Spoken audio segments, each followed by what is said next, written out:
Ule deputy wangu wa zamani nilitengenezea yeye barabara ikafika kwake, si ndio? Kwani barabara ya kwenda kwa Rigathi nani ametengeneza? Si mimi ndio nimetengeneza?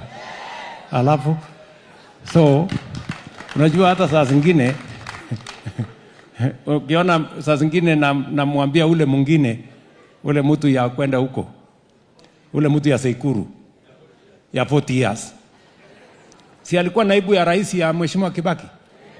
Mimi nataka niwaulize watu wa Nyeri, kama huyo mtu angemuuliza tu Rais Kibaki, tafadhali barabara ya kwenda kwangu ya vumbi, si Kibaki angemjengea? Kwani Kibaki alikuwa mtu mbaya? Si alikuwa mtu mungwana? Lakini unajua akili ni shida. Problem kubwa. Sasa nyinyi watu wa Nyeri, mimi nataka niwaulize. Mimi nilikuwa waziri wa kilimo wa Mheshimiwa Kibaki, si ndio? Nikiwa waziri wa kilimo wa Kibaki nilikuja hapa mara nyingi.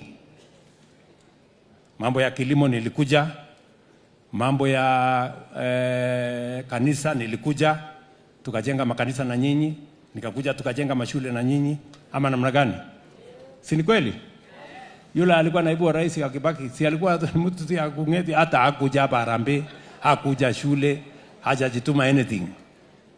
Mpaka hata barabara ya kwenda kwake bado ni vumbi.